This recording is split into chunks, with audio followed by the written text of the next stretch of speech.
우리가 그동안 요한계시록의 수신처가 되는 7교회들을 살펴보면서 하나님께서 바라시는 교회, 하나님이 원하시는 바로 그 교회가 어떠한 교회인가를 우리가 말씀을 통해 상고하고 있습니다. 오늘은 이제 마지막 시간으로 라오디게아 교회를 살펴보면서 또 라오디게아 교회를 통하여서 하나님께서는 무엇을 원하시는가 보게 되기를 원합니다. 라오디게아는요, 우리가 지역을 한번 볼까요? 지역을 한번 사진을 보면 이제 전체 배경이 바로 터키, 지금의 트리키아라고 또 이름을 바꿨죠. 터키 지역에 있는 소아시아 7교회의 위치들을 말합니다. 그래서 맨 위에 버가모, 서머나, 에베소가 있고 또 내륙에는 도아디라, 사데, 빌라델피아, 지난 시간에 빌라델피아까지 보았죠. 이제 라오디게아, 이제 맨 해안 쪽에 있는 위치를 말합니다. 이 라오디게아는 안티오쿠스 로마 황제가 아내 이름이 라오디게아였어요. 그래서 아내를 위해서 지어준 아주 훌륭한 도시였습니다. 거기에는 아주 상업이 발달하고 또 양들의 목축을 할 수 있는 신선한 목초지가 많고요. 너무너무나 좋죠. 당시 황제가 왕후의 이름을 따서 지을 정도의 그러한 아주 훌륭한 도시였습니다. 부족할 게 없어요. 그리고 그 라오디게아 지역에서 이제 북쪽으로 11km를 올라가면 히에라볼이라는 지역이 있고 거기에서 이제 뜨거운 원천수가 흘러나옵니다. 그래서 이제 관계수를 통해서 그 원천수를 라오디게아까지 모았고요. 또 이제 남쪽으로는 또 이제 남쪽 16km 떨어진 곳이 골로세라는 지역인데 거기는 이제 지하수가 또 시원한 아주 차가운 콸콸콸 나는 지하수가 이제 골로새에서 16km를 또 관계수를 통해서 라오디게아까지 왔다고 합니다. 그런데 문제는 뭐겠습니까? 11km 이상, 지금부터 2000년 전에 그런 상수도, 하수도 관계니 이게 잘 발달이 됐겠어요? 그러니까 아무리 좋은 히에라볼리의 원천수를 끌어온다 한들 중간에 어떻게 됩니까? 끌어오다가 다 뜨뜻미지근해져 버리는 거죠. 그리고 아무리 좋은 골로새의 천연 안반수, 아주 지하에서 뽑아낸 아주 시원한 지하수를 끌어온다 한들 16km 오면서 그 차가운 물이 어떻게 되겠어요? 그것도 뜨뜻미지근하게 되어버리다는 거죠. 그러니까 이 지역의 특성상 아무리 좋은 위치에 있다 하여도 뜨거운 원천수를 끌어오다가도 미지근해져 버리고 차가운 지하수를 끌어오다가도 미지근해져 버리는 그런 현실을 보면서 이제 라오디게아를 향하여서 예수님께서 너희들이 뜨겁지도 않고 차갑지도 않구나. 이것은 무엇을 말합니까? 영적 상태도 마찬가지라는 거예요. 현대 우리 모든 교회들의 모습이 과거에 정말 뜨거웠던 신앙, 정말 아주 불같은 그런 부흥기가 있었죠. 그때의 신앙에 비하면 우리는 지금 아무것도 아니죠. 그러나 또 차가운 신앙을 가진다는 것은 달리 표현하면 냉철한 지식 이렇게 말할 수 있겠지만 이것은 그냥 해석에 대한 얘기고요. 사실 차갑든지 뜨겁든지 하는 말의 의미는 무엇인가 하니 뜨거운 신앙만 있지 차가운 신앙 어디가 있겠어요? 차가운 신앙이 아니라 그 믿음이 없다라는 거죠. 아예 뜨거운 믿음을 갖든지 차라리 믿음이 없든지 하라는 거예요. 양자간의 택을 하라는 것입니다. 지금 너희들의 모습이 미지근하다는 거죠. 이것도 아니고 저것도 아니고. 그러니까 이게 분간하기 어려운 상황이 되었다는 것입니다. 그런 신앙생활이 제대로 된 믿음을 갖든지 아니면 차라리 아예 믿음이 없어서 그러면 이제 차가운 사람들은 이제 성령의 불을 받으면 어떻게 돼요? 그 사람이 이제 구원을 받아서 성령의 뜨거운 변화를 받게 될 기회를 얻게 되죠. 그러나 미지근한 사람은 어떻게 됩니까? 이도 저도 아니니 아무것도 아닌 게 되는 거죠. 여러분, 가지 않은 만 못하라는 말이 바로 여기에서 나오는 말이라는 것입니다. 라오디게아가 지역의 형평상 너무나 부유하고 모든 것을 갖추고 있다 보니 아무리 뜨거운 원천수를 끌어오라도 또 시원한 지하 안반수를 끌어오라도 그 중간에 다 미지근해져 버리면서 결국에는 자신들의 삶조차도 뜨뜻미지근한 이것도 아니고 저것도 아닌 삶으로 살아가게 되면서 우리 주님께서 16절에 뭐라 말씀하셨어요? 우리 16절 같이 읽어보죠. 시작. 내가 이같이 미지근하여 뜨겁지도 아니하고 차지도 아니하니 내 입에서 너를 토하여 버리리라. 아멘. 내 입에서 토하여 버리리라. 이거는 주님 앞에 아무런 인정을 받지 못하는 연약한 자가 되어진다는 것이죠. 여러분, 신앙은 분명히 해야 된다는 것입니다. 내가 예수를 믿으면 믿음의 사람답게 살아가라는 거예요. 차라리 믿지 않는 사람만 못한 그런 삶이 돼서는 안 된다는 거예요. 차든지 믿지 않는 사람들은 전혀 관심이 없어요. 그런데 그가 언제라도 하나님의 은혜로 구원받게 되면 그런 뜨거운 삶으로, 변화된 삶으로 나아갈 기회라도 얻게 된다는 거예요. 그런데 우리는 항상 과거를 추억하면서 내가 옛날에는 이랬는데 저랬는데, 이게 바로 뜨뜻미지근한 신앙이에요. 여러분, 지금 나의 신앙이 어떠한가가 중요한 것입니다. 신앙생활은 항상 현재형인 것입니다. 나의 믿음의 현 주소가 어떠하느냐를 보라는 거예요. 제가 지난주에 분명히 말씀드렸을 거예요. 앞자서 이렇게 텅 비면 안 된다 했는데 8월 한 달간은 다들 어디로 도망을 가셨습니다. 제자리를 찾으시길 바랍니다. 사랑하는 성도 여러분, 우리의 신앙은 변함이 없어야 한다는 거예요. 아이고 8월 한 달 휴강이니까 편한 데 앉아야겠다. 여러분, 그게 뜨뜻미지한 신앙이라니까요. 신앙은 변함이 없어야 되는 거예요. 앞자리를 서면 우리 글로리아 찬양 오늘 찬양 담당이어서 앞에 왔는지 모르지만 어차피 정겸이는 군대 갈 거니까 뒤에 앉든지 말든지 관심 없고, 백은석 집사 앞으로 와서 희웅 옆에 앉으시길 바랍니다. 서기 할 때야 뭐 할 수 없지만 빨리 움직여야 되니까 가능하지만, 전에 말했죠. 우리 청년들 앞좌석을 중심으로 은혜를 받는 자리를 참여하시고, 여러분 항상 예배의 자리뿐만 아니라 그 자리가 겉으로 드러나는 자리가 아니에요. 내 믿음의 자리가 되어진다는 것입니다. 우리 박기룡 장로님 훌륭하십니다. 좀 깜짝 놀랐어요. 강사님이 오셨나 하고 한 번 더 쳐다봤습니다. 오늘 말씀에 나온 것처럼 차든지 뜨겁든지, 무슨 말이라고요? 예수를 안 믿든지 믿으려면 제대로 믿으라는 소리예요. 할렐루야. 그게 믿음이에요. 무슨 머리에 냉철한 지식을, 이성을 갖고 가슴에 뜨거운 그런 야성을 갖고 그런 차원이 아니에요. 믿으려면 제대로 믿으라는 거예요. 아예 믿지 않는 사람들에게는 믿을 기회라도 주어진다는 거예요.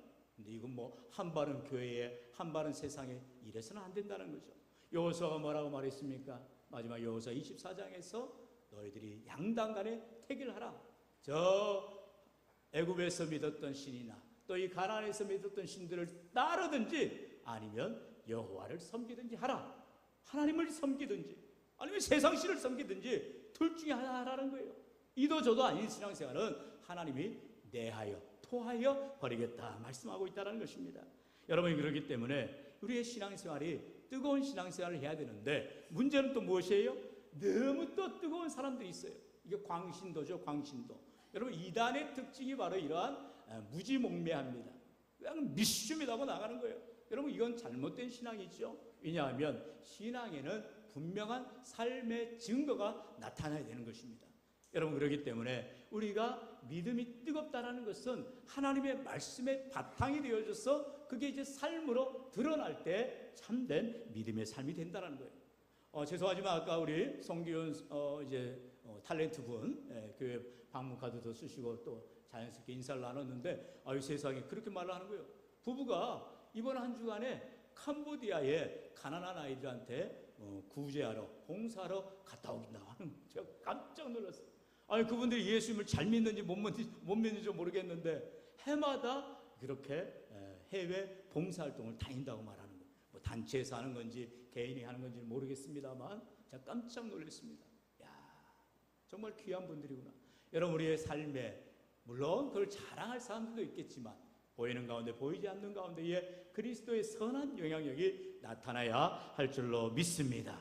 이와 같이 여러분, 뜨거운 신앙이라는 것은 열심만을 말하는 것이 아니요, 그 열심이 삶에 녹아져서 행동으로 드러나게 된다는 것입니다. 그래서 갈라디아서에서 뭐라 말씀하세요? 성령의 열매 맺는 삶을 살아가라. 우리 예수님께서도 마가복음에서 분명히 말씀하셨죠. 열매로 알리라 말씀하고 있다는 거예요. 신앙생활은 말이 있지 않아요. 여러분, 경건은 능력이 나타나야 되는 것입니다. 삶의 영향력이 드러나는 신앙, 그것을 바로 하나님이 원하시는 뜨거운 신앙이라는 것이죠. 그렇다면 이렇게 라오디게아의 교회에 이 미지근한 신앙에 대해서 예수님께서 뭐라 진단하셔요? 엄청난 말씀을 주셨죠. 우리 17절 같이 읽어봅시다. 시작. 내가 말하기를 나는 부자라 부유하여 부족한 것이 없다 하나 내 공고한 것과 가련한 것과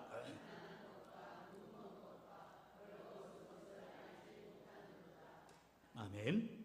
공고하고 가련하고 가난하고 눈멀고 벌거벗었다라는 거예요. 무슨 말입니까? 한마디로 너무나도 신앙이 없다라는 것입니다. 맛을 잃은 소금처럼 무능한 모습을 가진 이 라오디게아를 통해서 우리 주님께서 너희들의 모습이 이와 같이 아무런 의미가 없다, 이런 말을 하고 있다는 것입니다. 그렇기 때문에 결국에는 뜨뜻미지근한 신앙 때문에 토하여 버리는, 전혀 맛을 잃어버리는 그러한 구원받지 못한 삶을 살아간다는 것이죠. 여기 본문의 17절에 말하죠. 나는 부자다. 나는 부자라는, 라오디게아가 부유한 지역이요, 그곳에 있는 성도들도 부유한 삶을 살아가니 전혀 부족할 것이 없다라고 말하는 거예요. 그런데 부족한 것이 없는 것이 아니라 오히려 공고하고 가련하고 가난하고 눈멀고 벌거벗었다라는 거죠. 그렇기 때문에 주님이 필요한데 주님의 필요성을 느끼지 못하고 그저 세상의 향락에, 그저 세상의 오락에, 세상의 풍족한 것에 놔두고 있다라는 것이죠. 오늘 우리의 삶에도 여러분 때로는 우리의 부족함 때문에 주님을 찾아 나올 때가 많아요. 건강이 없어서 하나님 앞에 건강을 구하고요, 물질이 없어서 물질을 구할 때는 많습니다. 그런데 문제는 무엇입니까? 그 이후입니다. 건강을 얻고 난 이후, 물질의 복을 받은 이후, 삶의 형통을 받은 이후, 축복을 받은 이후 어떤 삶이라는 거예요? 우리 주님은 오히려 믿기 전의 모습보다, 받기 전의 모습보다 더 풍성하게 나눠주고 넘치는 은혜의 삶이 되라고 말씀하건만 우리에게 주신 그 은혜를 우리는 오히려 잃어버리고 있지 않느냐라는 거예요. 그래서 우리 주님께서 언제나 우리에게 말씀하시죠. 마태오 26장 41절에 시험에 들지 않게 깨어 기도하라라는 것입니다. 우리가 기도하지 않으면 정말로 시험에 들기 십상이라는 것이죠. 늘 주님은 우리로 하여금 늘 깨어서 기도하고 선즉 넘어질까 주의하라, 그렇게 말씀하고 있다는 것입니다. 로마서 13장 11절도 같이 읽어볼까요? 시작. 또한 너희가 이 시기를 알거니와 자다가 깰 때가 벌써 되었으니 이제 우리의 구원이 처음 믿을 때보다 가까웠음이라. 아멘. 지금은 어떤 때라고요? 자다가 깰 때라는 거예요. 물론 아직 설교가 안 끝났습니다. 졸고 계신 분들은 더 조셔도 돼요. 네. 여러분, 그러나 시대가 어떤 시대인가를 알라라는 거예요. 지금은 자다가 깰 때라는 거예요. 그냥 세상에 물 흘러가듯이 그냥 흘러가다가 언제 주님 만날지 모르는 어리석은 인생이 되지 말라는 것입니다. 늘 언제 주님 오시든 우리는 주님을 맞을 준비가 되어 있어야 한다 말하는 것입니다. 그러면서 우리 주님께서 이제 세 가지의 솔루션, 바로 이 라오디게아를 진단하셨고 이제 해결책으로 세 가지를 말씀하고 있어요. 우리 18절 19절 같이 읽어볼까요? 시작. 내가 너를 권하노니 내게서 불로 연단한 금을 사서 부요하게 하고 흰옷을 사서 입어 벌거벗은 수치를 보이지 않게 하고 안약을 사서 눈에 발라 보게 하라. 무릇 내가 사랑하는 자를 책망하여 징계하노니 그러므로 내가 열심을 내라 회개하라. 아멘. 세 가지를 말씀하셨어요. 먼저는 뭐예요? 불로 연단한 금, 바로 불로 연단한 금을 사라라는 것이요. 그리고 또 뭘 사래요? 흰옷을 사라고 말하고 세 번째로 안약을 사라고 말하고 있습니다. 여러분, 예수님께서 지금 라오디게아 교회 뭐라 했어요? 부자라고 했어요. 살 게 없어요. 차고 넘쳐요. 오히려 버리고 썩고 헤어진 것밖에 없어요. 그런데 우리 주님은 사라라는 거예요. 뭘 사라고요? 바로 불로 연단한 금을 사라라는 거예요. 흰옷을 사라라는 거예요. 안약을 사라라는 것입니다. 여러분, 무엇을 말합니까? 우리가 잘 알듯이 불로 연단한 금은 바로 불같은 시련을 이길 금보다 귀한 믿음을 말하고 있어요. 할렐루야. 이런 믿음을 사모하라는 거예요. 이 험한 세상에서 불같은 시험이 닥쳐올 때에 우리가 그 시험을 이길 힘은 믿음밖에 없어요. 금보다 귀한 믿음을 사모하시고 주 예수 이름 의지하여 믿음으로 강구하시기를 축원합니다. 두 번째, 흰옷을 사라라는 것입니다. 여러분, 흰옷은 무엇을 말합니까? 바로 성도를 말하는 거예요. 성도의 삶을 살아가라는 거예요.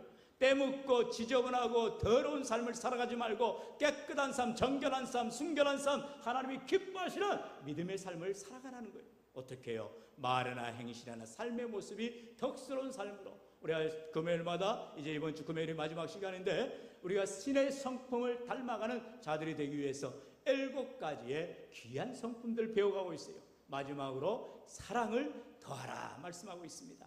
여러분, 이와 같이 우리가 예수를 믿음에 있어서 우리 주님 앞에 흰옷 입은 성도와 같은 깨끗한 자들, 어려운 자, 행실이 깨끗한 자, 믿음에 부유한 자, 하나님 앞에 금보다 귀한 믿음을 가진 자들이 되라라고 우리에게 권면하고 있는 것을 봅니다. 마지막으로 안약을 사라라고 말하고 있어요. 당시에 라오디게아가 아까 말씀드린 것처럼 북으로 11km 위에 히에라볼리에서 오는 이제 뜨거운 온천수를 끌어와야만 했어요. 왜냐하면 그 당시에는 이제 풍토병으로 인해서 안질 환자들이 많은 거예요.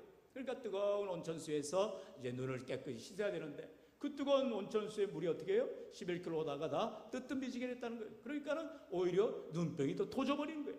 자, 남쪽으로 16km 밑에 골로세라는 지역에서 차가운 지하수를 끌어와서 이제 병균들을 다 씻어내야죠. 그런데 그 차가운 물이 또다시 미지근한 물로 바뀌어버렸다는 것이죠. 그래서 온몸에 이러한 질병에 든 자들이 이제 안약을 발라야 되는데 제대로 된 안약을 구하기가 어렵다는 거죠. 그때에 우리 주님께서는 이러한 말씀들을 통하여서 진짜 안약을 사서 발라라. 무슨 약이에요? 예수님을 믿으라는 것입니다. 우리가 비록 인생에 살아갈 때에 이 땅에서 나를 완전하게 회복시켜주고 치료해주고 낫게 할 것은 없어요. 여러분, 그럼 우리가 다 무병장수하고 불로장생하지요. 그러나 이 땅에는 어떠한 병도 어떠한 약도 완치하고 완벽하게 낫게 하는 치료제가 될 수가 없습니다. 그러나 우리의 죄의 문제, 질병의 문제, 우리의 삶의 모든 문제를 해결해 주신 분 누구예요? 바로 예수 그리스도 보혈의 능력을 의지할 때, 예수님을 살 때, 예수님을 믿을 때, 예수님의 안약을 받을 때, 예수님의 보혈로 우리가 치료함을 받을 때에 우리는 모든 병에서 나음을 받고 모든 죄에서 나음을 받는 줄로 믿습니다. 할렐루야! 여러분, 이와 같이 우리의 삶에 예수로 만족하고 예수로 충만한 삶, 오직 주님을 간구하며 믿음으로 사모하며 나아갈 때 이 땅에서는요, 물론 자본주의 사회예요. 우리가 이 땅을 살아갈 때에 있는 자가 더 있게 되고 없는 자는 더 없어지는 사회입니다. 그렇기 때문에 우리가 이런 물질 만능주의 사회에서는 누구에게라도 빈부의 격차가 있고 어려움을 겪어갈 수밖에 없어요. 그러나 우리 바울이 무엇을 말합니까? 내게 비천한 줄도 알고 풍부할 줄도 알아 내게 만족하는 삶을 살았노라 고백하는 것입니다. 여러분, 없는데 어떻게 만족을 해요? 자족을 어떻게 해요? 그러나 할 수 있다는 거예요. 바울은 말합니다. 내가 예수로 말미암아 자족하는 삶을 배웠노라. 여러분, 예수로 말미암아 주님 주시는 참된 평강, 기쁨이 우리 안에 거할 때에 하나님에서부터 주시는 놀라운 은혜가 가득하게 되어주는 것이요, 이 땅의 것은 있다가도 없는 것이요 다 사라질 것이지만 우리 하나님 앞에 가서 서게 되는 날 우리 앞에 칭찬과 영광과 존귀함을 받는 우리 모든 믿음의 삶이 되어야 할 줄로 믿습니다. 이처럼 우리가 영원한 것을 사모하며 바른 신앙생활 할 때에 하나님 바라보고 의의 길, 믿음의 길을 걸어갈 때에 오늘 아침에도 함께 말씀을 나눴듯이 내 인생의 모든 것들을, 일들을, 직업을, 진로를, 가정을, 또한 인생의 길을 주님 앞에 내어 맡기며 의지하며 신뢰하며 기뻐하며 감사하며 믿음으로 살아갈 때 우리 하나님께서 다 책임져 주시는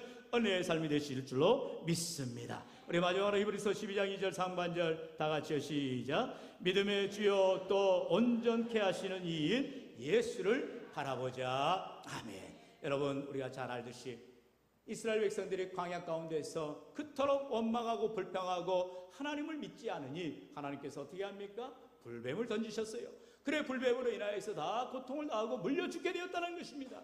그러면 뭐가 필요해요? 독을 제거해야죠. 그 독을 제거하는 것이 바로 예수님이라는 거죠. 그래서 모세는 하나님 앞에 간구하고 놋뱀을 장대에 매달았습니다. 그리고 그 놋뱀을 쳐다보는 자들마다 다 나았더라. 할렐루야. 여러분, 우리의 삶에는요 분명한 해결책이 있어요.